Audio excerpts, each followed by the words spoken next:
Bismillahir Rahmanir Rahim. After praising Allah subhanahu wa ta'ala jalla jalaluhu wa amma walahu, and after sending infinite salutations and blessings upon our liege Lord and our Master, the beloved of Allah subhanahu wa ta'ala, the mercy that was sent to all the worlds, the one who will intercede for the Ummah on the day of Qiyamah, the first to knock on the doors of Jannatul Firdaus, the first to enter through the doors of Jannatul Firdaus, the one who will have the honor of carrying the liwa al-hamd, the flag of praise, where every ummati will stand underneath on the day of Qiyamah. The one who is going to be honored with the maqam al-mahmud, the praised and elevated station that is only promised to one in the creation of Allah subhanahu wa ta'ala, none other than our Master, the ideal and most perfect and best role model. By now everyone will know, and those who don't know, Sayyidina Muhammad Rasulullah sallallahu alayhi wa sallam. Alhamdulillah, I've been asked to talk about drugs and alcohol. And sadly, I've become notorious for talking about this subject. Before I mention this, as I mentioned many times before in many of my talks on this subject, I am not a drug dealer, I am not an alcoholic, nor have I ever been near it, nor have I ever touched it. The reason and the need for why this subject needs to be touched on is in the world and the day and age that we are living in.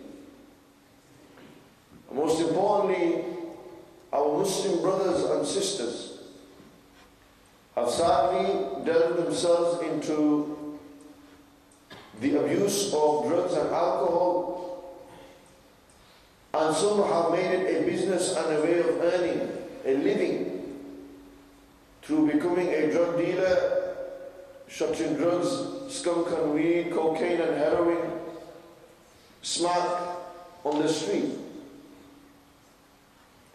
Therefore, every zamana and every time had its own needs. The khatibs that came before myself, the khutaba, the scholars, the lecturers, the speakers, they had set specific topics that they needed to deal with. I believe in the 21st century, at this moment in time, this is one of the most important subjects as an Islamic scholar or speaker that my fellow scholarly brethren need to touch upon. The subject of drugs and alcohol, as sadly this is the most rampant subject, and this is the most common thing that is being heard and echoed around our communities. In particular in the city of Bradford. Just to mention to yourselves, I'm a born and bred Bradford lad. I was born here, I was bred here for 16 years. And we grew up in the society, and I can tell you that when I was in school, say year 8, when I was 12 years old, I knew fellow brothers and sisters who were addicted to skunk at the age of 12 years old. This is going back now 10 years. 10 years on, the situation has got worse, not better. Too many of our young people growing up here in Bradford have resorted and turned to drugs and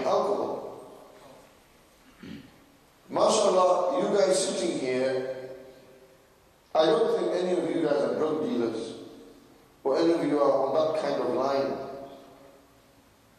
you think you are a bad boy, but you're not.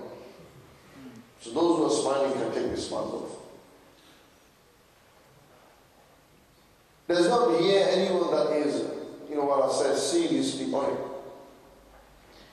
But in Bradford, there are some people who are big shotters. I don't want to mention their names because I don't know no names. We are in a different line of work. But you can spot the big shotters from a mile off. Those who drive around in big flashy cars. Those who drive around in big cars with a lot of money and like to boast that they're big time. They have this swagger about them, as they say. Okay? As I mentioned, it's an issue that needs to be spoken about.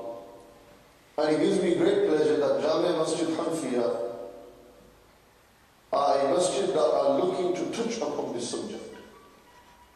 And I've invited myself to speak about it.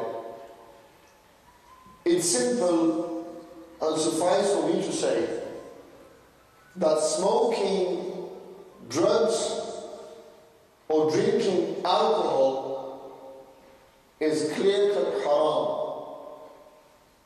There is no question of Imam Sahib, is it makruh?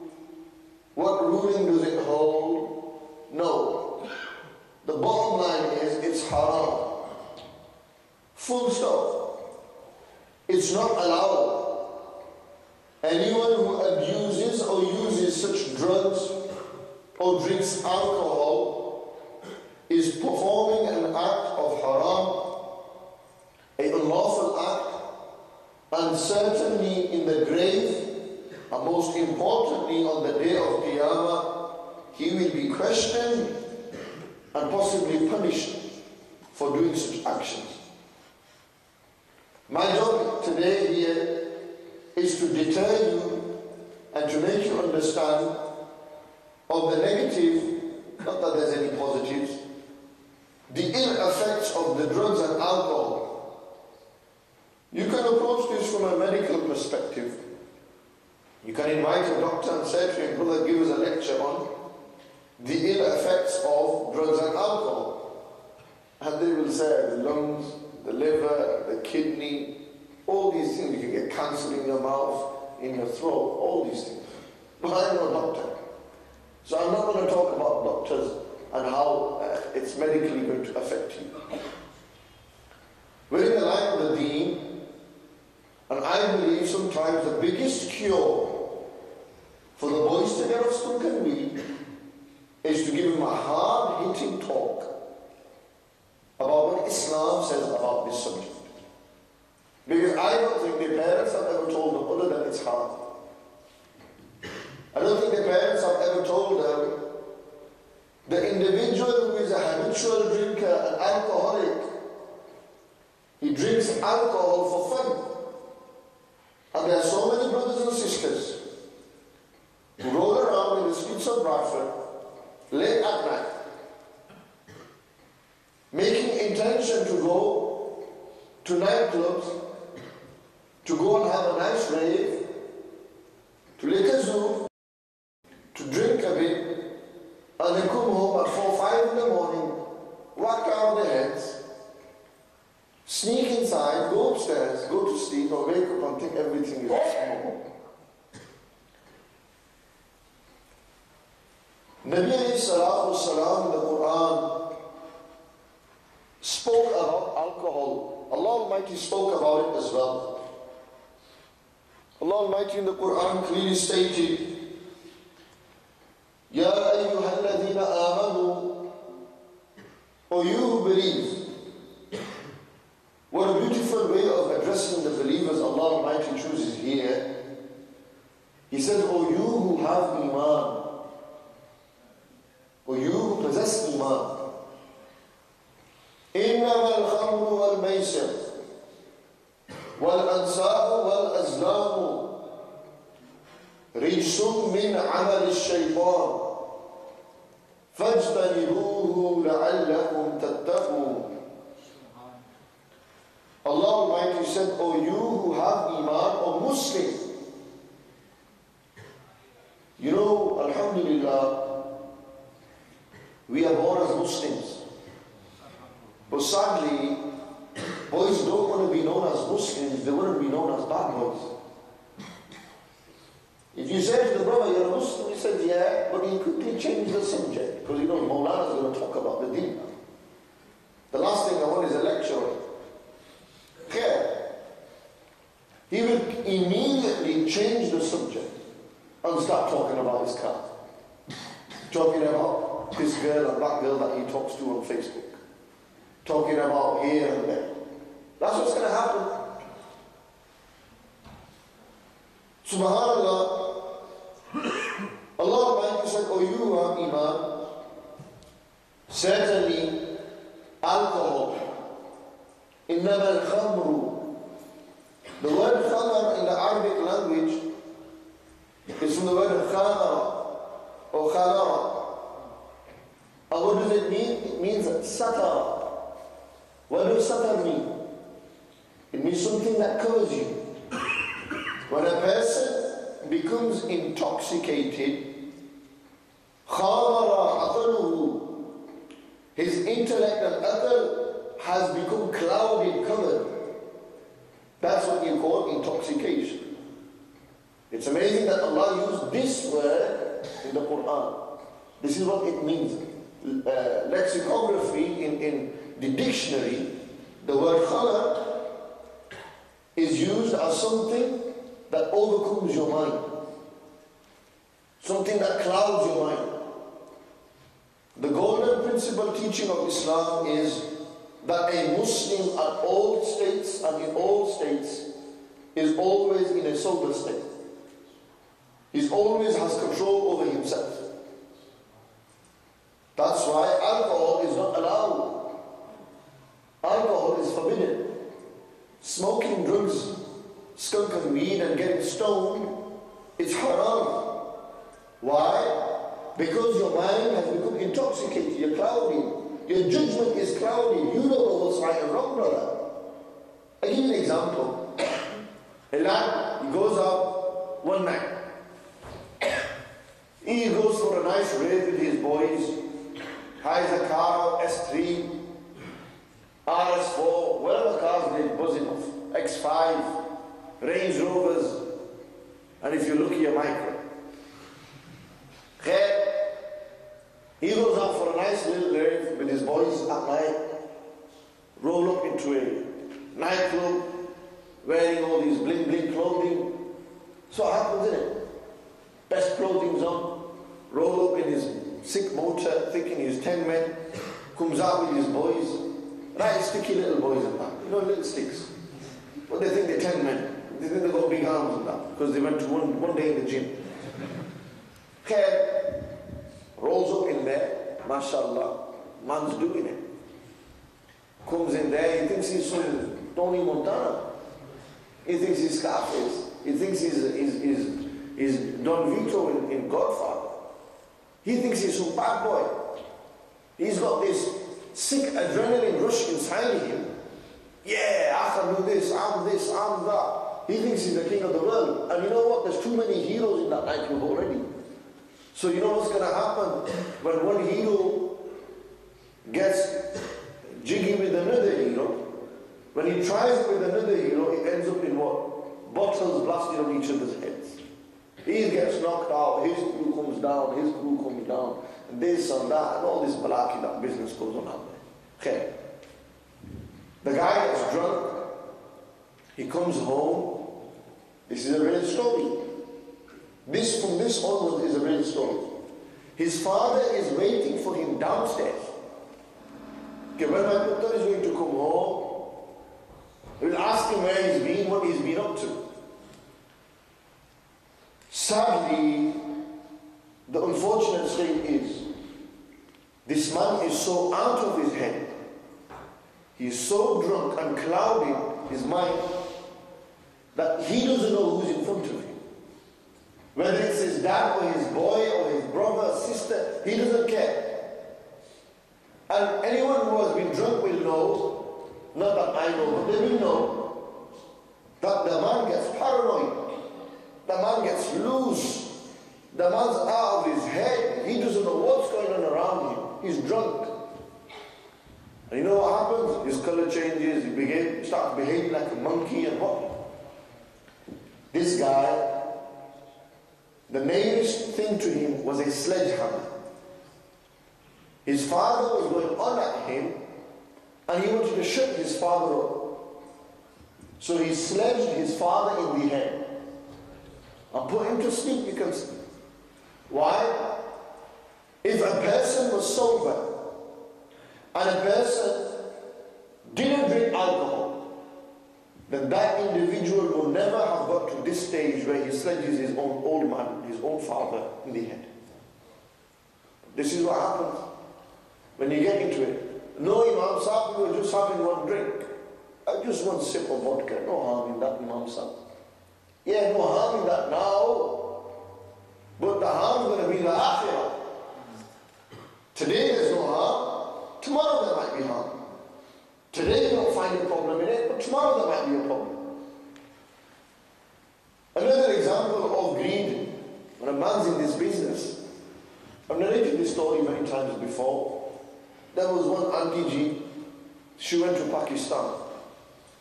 She was in the game, the family was in the game, big time. Auntie G wanted to go pick a kilo. She thought, what's the only obvious place that I won't be searched? She said, you know what, I'll use the Quran to bring a kilo. People do this. One person was so much on drugs, he said to his sister, sell yourself, give yourself away, do prostitution, you earn money and I'll have my drugs. Continue feeding. These are real life stories, brothers. Just because you don't see it doesn't mean it's ain't happening. I had a police officer tell me that these are incidences and crimes that he's had to deal with. This is what drugs do to you. This alone, for any sane person sitting here, is sufficient to say, man, I ain't going to go near those things again. But we need to always explain what Islam says. Nabi alayhi salatu wasalam said, the one who drinks alcohol, the fire of Jahannam is haram upon the fire of Jahannam is halal upon him, and entering into paradise is haram upon him. He will be distanced 500 years from the fragrance of Jannatul Firdaus. You'll have a 500-year distance. The man who is a habitual drinker, an alcoholic bottler. How many Muslims do we find that you will know in your boys, in your society, in this town, that love the bottle, the drink? They love smoking alcohol, they love smoking drugs. So many youth I've seen put up in tinted cars, in any odd car park, and boom, liquor zoom and boom, that's it. Smoking away. Enjoying it, Imam Sahib, enjoying my life and that. I got stress, Imam Sahib. I got tension on my head, Imam Sahib. You know what? I'm going to go and lick a zoom, Imam Sahib. Bismillah, you do that. You're going to have more stress once you're sober. You're going to be in a sick mood. You're going to want to see nobody. This is what happens. Islam has emphasized self-control so much that it said suicide is haram. Smoking, drugs and drinking alcohol, in essence, is suicidal. You know, a lot of our young people, they get rejected from home, from the masjid, they get into the wrong crowds, and what ends up happening is, he turns to the drink, he turns to the bottle, and he turns to the skunk and weed. That's what happens. Because at home he's got tension, his mother and father are not willing to listen to him. But then what goes, what I say goes. He has that tension at home. Maybe he gets bullied at school. He's getting tortured in school. Mental, torturing him in his mind. Maybe that's why he resorts to drugs and alcohol. The person is going through marriage problems. He can't sort his marriage out, so he turns to a bit of skunk and weed. The person is a typical taxi driver, finish work and go on, I'll have a liquor zoo, I'll have a nice little whiff and piff and then go home, roti bakhi, rima roti, and go to sleep. So what happens in it? You see it. And I'm talking to you guys because possibly in your life you will have somebody, you will know somebody, male or female, that is going through this situation at this moment in time. They're finding and they are struggling with these problems and they don't seem to have any solution. I know people who have come to Masjid and they turn them away. You're not welcome here. You're a drug dealer. Brother, if there was ever a place that this man was going to change, it was in the house of Allah. It's in the house of Allah that he will change. That's the place for the man to sort his life out. How can we take him out of here? So many problems that we find. If there's ever a place, he wants to turn to his mother, but the mother is in her own dunya. The father is in his own dunya. He's worried about himself. He says, I don't care about my kid.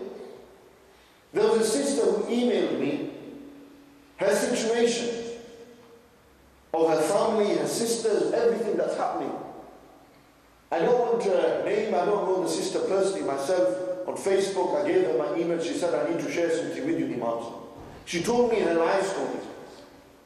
Saddening, tearful, emotional. What this sister has gone through. She goes, my father and my brother treated us sisters like slaves. They chained us in the houses. They never allowed us out. They said, nah, you're staying inside. You got to cook food. I'm in charge. The next is my son. The person, her sister had a daughter, and they frowned that why is another girl has come into the family. Tell me, what's the difference between the ignorance of the Arabs prior to Islam's arrival and the ignorance that is going on in our families at this moment in time? Tell me the difference. What's the difference? Chalo, we don't bury our daughters alive. But I tell you, the way we mentally torture them is better off burying them than mentally torturing them. You're better off burying them, you're better off killing them. That's how they feel. That's how our sisters feel. We treat them like dirt. We treat them like a piece of cloth. We have no adab, no ihtiram, no honor for a woman. Illa masha'Allah. Exceptional cases. Men of knowledge and understanding. Those who are from good khandans. Those who have a good upbringing and tarbiyah. They will know how to treat their daughters and sisters according to Islam. But the one who is a jahil, he is absolutely ignorant of Islam. He will say, my culture says this is how a daughter should be brought up. He will never consider what Islam says of how a daughter should be brought up. And then this leads to the point, the daughter goes out and dates people. The daughter goes and smokes drugs. The daughter goes and sleeps around. Why? Why do you blame her now? Look how you treated her. If ever we treated our daughters and our children as the most prized assets in our life, I take a qasam by Allah Almighty, they would never leave your side. Your son or daughter will never leave your side. They will listen to everything. But if only we gave the right tarbiyah to them, the right upbringing. And because this is one reason, because of the wrong upbringing, our kids now turn to drugs and alcohol. Because there's no Islam in our society. Our understanding of Islam is distorted. It's a jahil mentality. It's an ignorant mentality, Islam. We took Islam from what the old people did. We don't take Islam from Quran and Sunnah no more. And I ain't knocking the culture. There are certain cultural practices, wallahi, in accordance to Islam. Nabi Islam did not come to break cultures. What was good, Nabi Islam adopted. But what was bad, Nabi Islam was the first to say no. For example, an Arab cultural practice was what? Burying daughters alive. Islam said, culture or no culture, Arab or no Arab, no daughter deserves to be buried alive. No daughter deserves to be buried alive. The rank of a woman in Islam, we need to speak about that. The time has come where we need to educate our sisters and give them encouragement to say, you're an woman.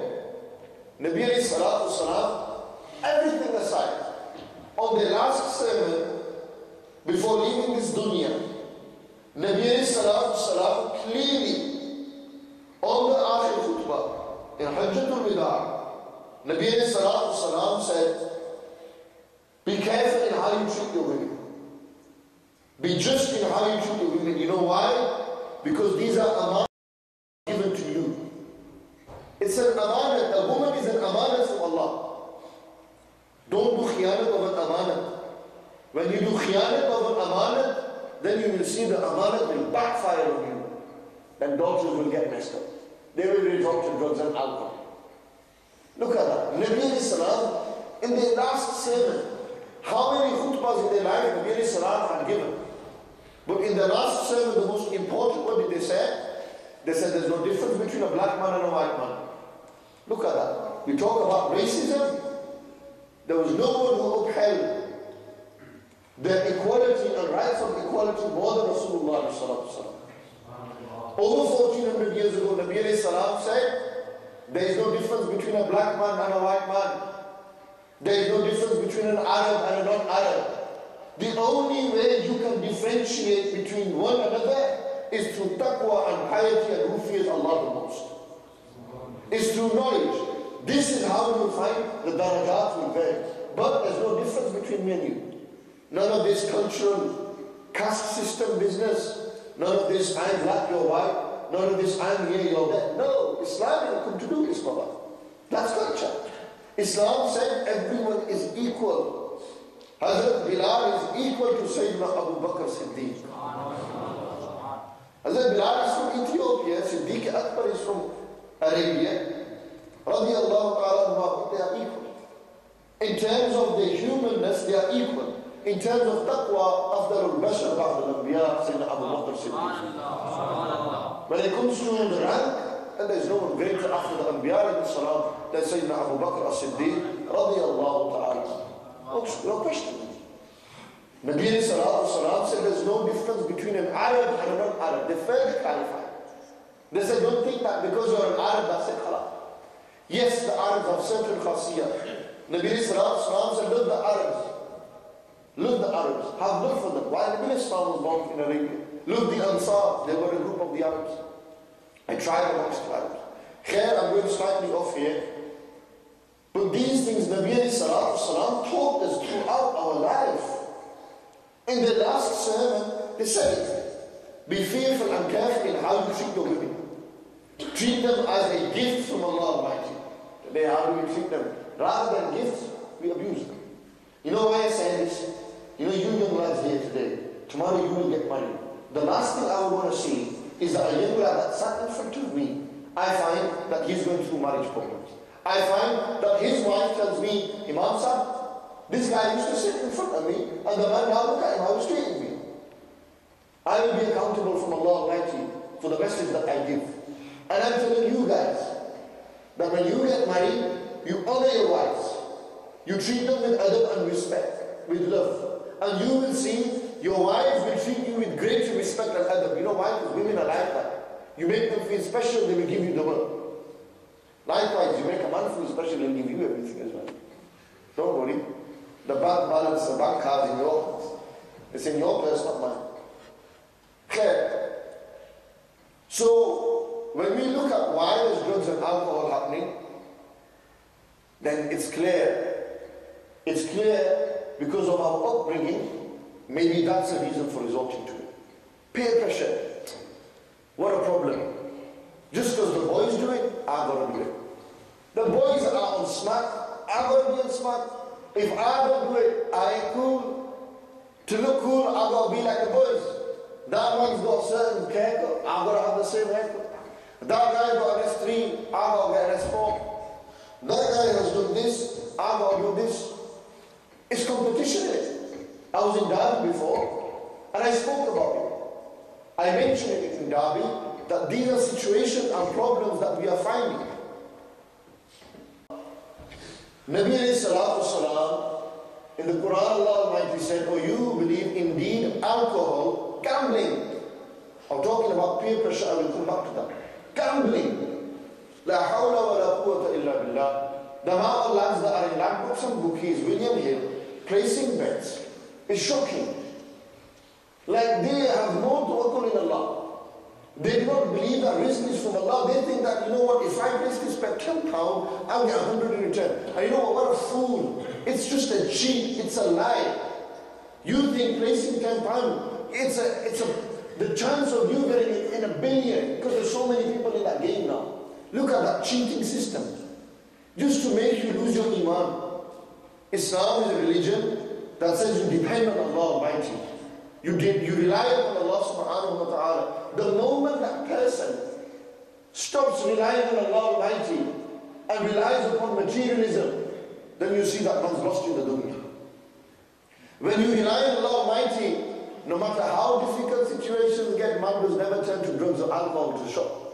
He never turns to gambling because he knows, look, it's a test from Allah Almighty. But people are greedy. People have no sabr left today. They have to be rich. They've got to prove a point to the chacha. They've got to prove a point to the rishtadar. Yeah, I'm on the same level as you. We have sadly begun to prove points to our families, to the people around us, and we'll stop proving the point to Allah subhanahu wa ta'ala. The moment we begin to prove our point to Allah Almighty, then you will see that people's iman will get strong. Why? That person has become sincere. Khair. Allah Almighty, one of the reasons for why this situation is because of peer pressure. Man's are pressured into smoking. The crowd does it. So many lads, if you speak to them and say, how did you get into drugs? Tell me your story.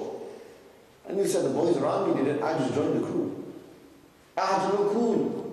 I was in Derby before I came here, and I clearly mentioned there that there's this competition. Subconsciously, with these young youths that are here, it's a competition on the street. Subconsciously, that's how they wake up. They go, boom, got to compete. I have to wear the clothes. The lad who's on the street, I've got to wear the clothes. I've got to look cool. I've got to have, I've got to look slick. I've got to know how to talk. I've got to do this. And when this competition and mentality is in that person's mind, oh, brother's gone off track. He doesn't realize that if I hang around in good company, it's peer pressure, but it's good peer pressure, not bad peer pressure. But he doesn't look at it like that. Allah Almighty in the Quran said, oh, you who believe indeed, alcohol, gambling, divine arrows, these are unlawful actions, and these are from the dirty actions of shaitan. This is what shaitan incites you. Fajtanibuhu, stay away from it. Clear command from Allah, stay away from it. When this ayat was revealed, this was the final of the 3 verses that were revealed on the matter of alcohol. You know, when alcohol became haram, it was not in one instance. It came over a period of 3 verses, over a period of time. And the last verse, Allah said, it's haram, full stop. Why? Because what happened was there were certain people amongst the community who were drinking alcohol. At that time it was lawful. They would drink alcohol, and what would happen? They would begin fighting with one another. They got so drunk, they began beating one another up, knocking each other out. And Allah said, you know what, it's haram. Because look what it's causing. Forget everything else. Look at how much harm alcohol causes in the family. Look what drugs does to me and you. How can somebody put a billboard with alcohol on there, promoting? Even now, this country has realized that they can't even put billboards that have alcohol on it because it's inciting. They realize now, honored is our religion, great is our religion, that 1400 years ago it said this. 1400 years ago Islam said it's haram. Today they realize. They say, why is there a problem? You know why? Because the entire economy is based on alcohol. It's based on interest. It's based on haram. When the economy is based on haram and something is in the system in the full flow, boom, then there's a problem. How are you going to get out of the system? People are absorbed, they're lost in this system. Okay? Allah Almighty said, stay away from it. Why? So that you may become from the successful people. Successful is he who doesn't drink alcohol. Successful is he who doesn't gamble. What do we do today? We go, we drink alcohol. Our boys do it. Our sisters do it. It's so sad knowing sisters walking to nightclubs, man. How sad is that? Sadly, it's sickening as well. It's such a sickening thought that a Muslim sister who has the kalima, she's walking with tight clothes, with short tops on, with everything showing, with shorts, what do you call them, skirts on, and walking into nightclubs. It's happening today. What are we doing about it? Are we going to stay quiet? Are we going to allow it to happen? How are you going to make a change? You've got to first change yourself. When you make the change within yourself, then you change the things around you slowly. You give the da'wah, you give the invitation of good to people and say, brother, come. This is the way. Nabi sallallahu alayhi wa sallam said, the head of all evil is alcohol. It's the mother, al-khaba'ith. Nabi sallallahu said in the hadith, it's al-khaba'ith, the mother of all khaba'ith. Khaba'ith means evil, bad, disgusting actions. Alcohol is the mother of all these disgusting actions. Why? Why is alcohol is like this? Have you ever wondered why? Because of the effects, the consequence that occur. One sip leads to a bottle, leads to 2 bottles before you know it, man's lost. One's drag of a zoot leads to 1, 2 pulls, 3 pulls, before you know it, he's been a full zoot and he's out. And that's it. He doesn't know what's around him. He's swearing at next month, he's swearing at next month, he's harming next month, and before you know it, he's killing people in this state, and he doesn't know what. He doesn't know what's happening today. Nabi sallallahu alayhi wa sallam said, the one who drinks alcohol, Jannah is haram upon him. The one who drinks alcohol, Allah Almighty will not look at him on the day of judgment. He will be deprived of the ru'yat of Allah subhanahu wa ta'ala, the didar of Allah Almighty. Where do these hadiths influence affect me and you? The one who's on the rail, it will push him on. But the guy who's lost and gone into it, but where does he start? I know so many people who they've got into this thing. 40, 50-year-olds, they're so deep into earning haram money. They're so deep into drinking alcohol. They're so deep that ask them, wallahi, ask them with your hand on your heart, ask them, brother, how's your life at this moment in time? And he'll say, listen, I might be rich, I might have respect, but there is no sukoon in my life. I have no peace and tranquility in my life. All my life I've been drinking. All my life I've been dancing in nightclubs. All my life I've been sleeping around whilst being married to my own wife. All my life I've been smoking skunk and weed. I've had little lads, kids. I've destroyed their life because I've said, you know what? You become my runaround. You become my joy boy. You go on, you pick up and drop off. You want to be a joy of somebody, subhanAllah. You want to follow him? On the day of Qiyamah, Allah will say, يَوْمَ نَدْعُ كُلُّ أُنَاسٍ بِإِمَامِهِمْ. On that day, everyone will be called behind the leaders. Who's your leader? Who do you stand behind? Today you consider yourself as a bad boy gangster. Stand behind the bad boys on the day of Qiyamah. Today you consider yourself a good man. Then stand behind Imam Abu Hanifa rahmatullah. But it's up to you. It's how you choose. If you choose to hang around, be imamihim in this ayah of the Quran, it means the person that you took as your role models. Who are you taking as your role models? We are glamorized and inspired by these pop stars, these singers, these female actresses, these male actors. We are inspired by these people. We think that these people are inspirational. Why? Because they're always on TV. Wallahi, if they put me on TV, everyone would be inspired by me. It's a fact. But they don't want people like me on TV. You know why? It's detrimental to the system.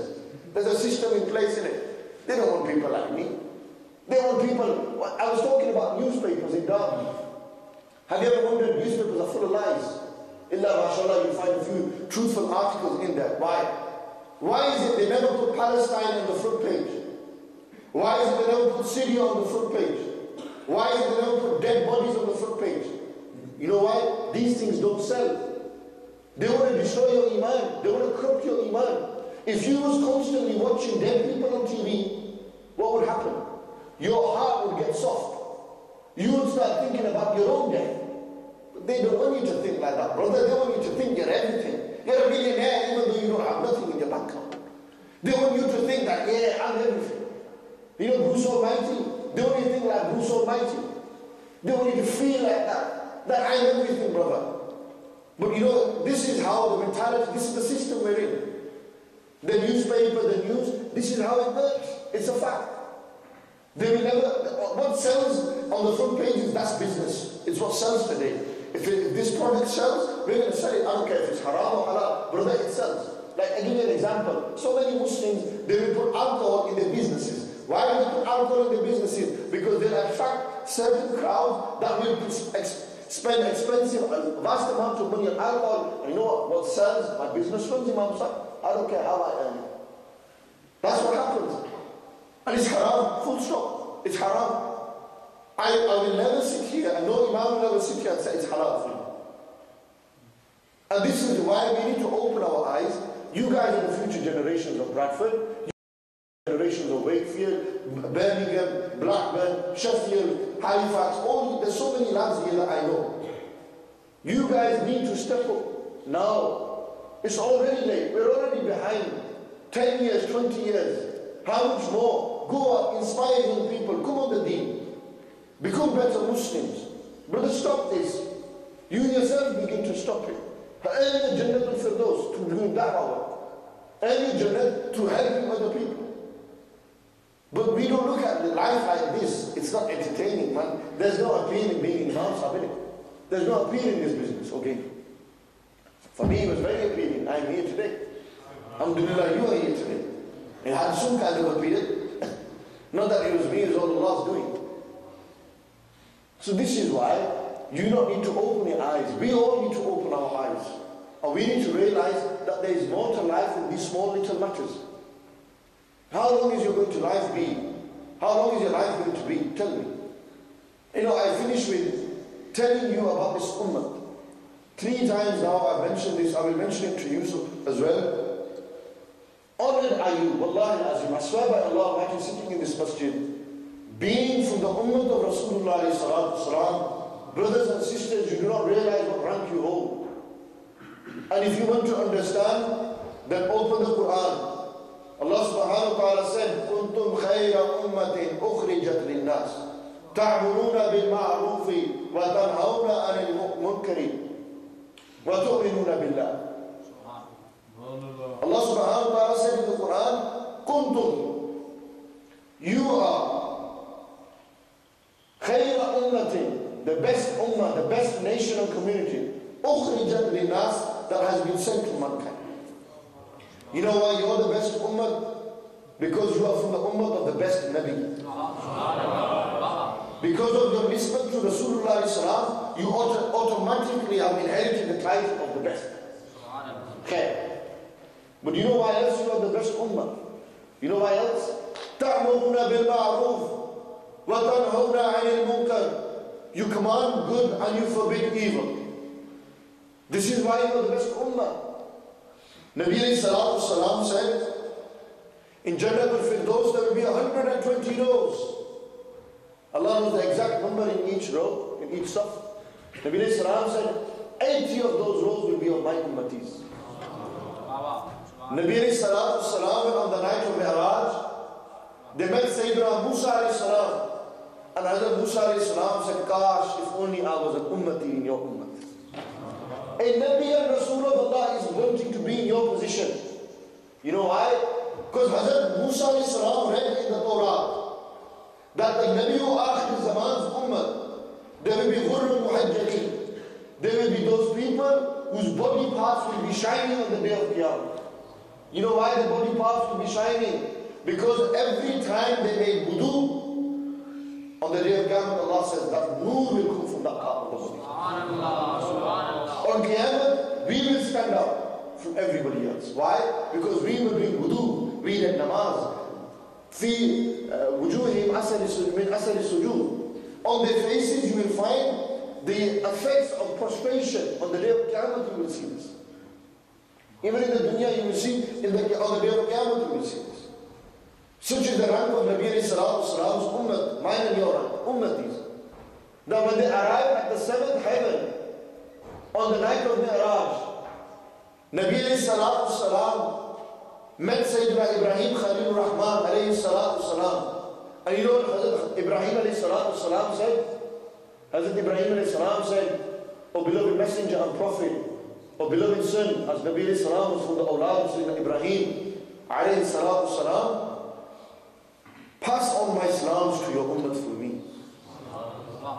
A Nabi of Allah, Jaleel Qadr Nabi, Ulul Azam Nabi, the leader of the father of all the prophets.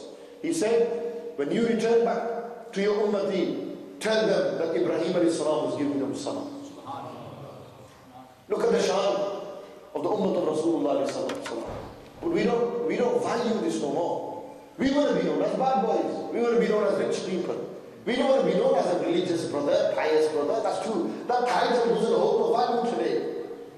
Brother, it's that title that will get you far in life. It's that title that will get you through this world, and it will get you through the akhirah, which is the most important stage to get to. Not this title that I'm a rich man, I'm a fighter, I'm a bowler, I'm a player, I'm a shotter. That's not the title you want to hold. Get rid of these titles. You want to be known as a Muslim. Nabi alayhi salatu wasalam, when they arrived in the presence of Allah Almighty, and Allah Almighty said, my gift to you, amongst the many gifts that Nabi alayhi salam received on that night was what? Allah Almighty said, what have you bought me? Nabi alayhi salam said, At-tahiyatu lillahi wa salawatu wa tayyibat. All tahiyyat, all praise, all salawat, all tayyibat, everything are for you. And then Allah Almighty said, my gift to you is Assalamu alayka ayyuhan nabi wa rahmatullahi wa barakatuh. Peace be upon you, O beloved messenger, mercy and blessings. And then you know what Nabi alayhi salam said? Oh Allah, what about my ummah? What are you going to give to my people? You. And you know what Nabi Allah Almighty said? And Nabi alayhi salam said, Assalamu alayna wa ala ibadillah. His salihin. Peace be upon us and be upon the pious righteous servants of Allah. Look at that. Who are these people? The ummati. Nabi alayhi salam didn't forget this on the night of Mi'raj. You know, on that night, when a person is graduating, even today you'll see, when a man's graduating, what happens? The man's in his own dunya. He's thinking about himself. This was a night that Allah Almighty illustrated and showed the entire world that there is no one greater than this creation of mine. But on that night, Nabi alayhi salatu salam said, oh Allah, my ummah, what are you going to give my ummah? What's going to happen to my ummah? Oh Allah, forgive my ummah. You know, 3 nights Nabi alayhi salam cried for the ummah. There were 3 specific nights Nabi alayhi salam cried amongst every night. They sat and they cried in sujood. Hazrat Jibreel came and said, why are you crying? He said, my ummah, Jibreel, my ummah, I'm worried about my ummah. Allah said, he has forgiven 1/3 of the ummah. Nabi alayhi salam continued to cry for the ummah. They said, Nabi alayhi salam said, Jibreel said, what are you crying? He said, my ummah, Jibreel. Nabi alayhi salam, Jibreel said, Allah has forgiven 2/3 of the ummah now. Nabi alayhi salam said, can you go crying for the ummah? And Jibreel said, why are you crying? And Nabi alayhi salam said, my ummah. And then Jibreel returned from Allah and said, all your ummah will be forgiven. وَلَسَوْفَ يُعْطِيكَ رَبُّكَ فَتَرْضَىٰ. Soon Allah will give you so much that you will be razi and pleased that your ummah will be forgiven and taken to Jannah. That's what we are doing, brothers. We are from the ummah. It's easy, I'm saying this, isn't it? It's very easy. But now justify that. I will have to justify it. You will have to justify it. That are we worthy to stand in that saf in Jannatul Firdaus? Those 80 rows that will be made in paradise, will me and you be in there? Will we be standing there before Allah subhanahu wa ta'ala? Ask yourself this question. تَعْمُرُونَ بِالْمَعْرُوفِ وَتَنْهَوْنَ عَنِ الْمُنْكَرِ وَتُؤْمِنُونَ بِاللَّهِ. They will believe in Allah Almighty. They will command good and forbid evil. Sadly, the tables have turned today. Muslims are saying, do evil, brother. Don't worry about the good. We live in a day and age where people who lie, they get more preference than the person who speaks the truth. Today, lies get far. The truthful people are slapped out of here. The person who speaks the truth, they can't accept it. This is the world that we live in today. This is the harsh reality of the state that we are in. Signs of the day of judgment. Ignorance will increase. Jahiliyyah will increase. People of knowledge will no longer remain. Men will dress like women, women will dress like men. Women will hold hijabs that will have camel humps on their head. Men, they will have certain hairstyles that will emulate horses and donkeys and maids. Signs of the day of Qiyamah. Nabi alayhi salatu salam said, there will be no barakat left in the final hour. There will be no barakah left in time. Years will go like months, months will go like weeks, weeks will go like days. But tell me, a year ago, where were we? Time is flying, no barakah left. Nabi akhir zaman. This is the last time. Akhir zaman, the last moments. We might never get to see the time of the Dajjal, Imam al-Mahdi, alayhi salatu wasalam. The Dajjal of our time is our ego. The Dajjal of our time is the system we're in. Or is it you got to see him to know it? The system's there. It's clear for you. But look, what's the biggest thing about the Dajjal? You know what his biggest quality is? Is a deception. He will deceive the mu'min. He will test them by saying, I'm God, do you believe in me? He will deceive you. But to get to that stage, there has to be a system in place that weakens me and you. That's the sign of the Day of Judgment. Look at the system around us. That system that are weakening our iman, weakening. So that when the Dajjal comes and he says to you, who's your Lord? The weak person will say, you are my Lord. We rely on you. The Dajjal is a symbol of materialism. The Dajjal is a symbol of materialism, remember? And those who are in love of materialism, they will be misguided. But those who are in love of Allah and His Rasul, they will never be misguided. Because on that final sermon, Nabi Islam stood and said, I leave behind for you the Quran and the Sunnah. I leave behind for you the Quran and the Ahlul Bayt. O my Ummatis, O my Sahaba, if you hold on to the Quran and the Sunnah, you will never be misguided. Today, we've left Quran, we have left the Sunnah, and we have begun doing our own things. We have taken deen into our own hands and matters. And people have become misguided. Today, people preach Quran and Sunnah. They think they are hard to preach Quran and Sunnah. They think they are worthy to preach the Quran. We will preach Quran and Sunnah. We follow the Quran and Sunnah. This is what needs to be followed. If you want guidance in your life, wallahi, there is no greater time to change than the month of Ramadan. Look at the hikmah, the wisdom of Allah, that this event falls 1 week before the month of Ramadan begins. What a time for you to make your niyyah and to prepare for this month. Change in this month. The devils will be chained in the month of Ramadan. You will have no satanic influence in your life during the fast. You won't have that satanic influence.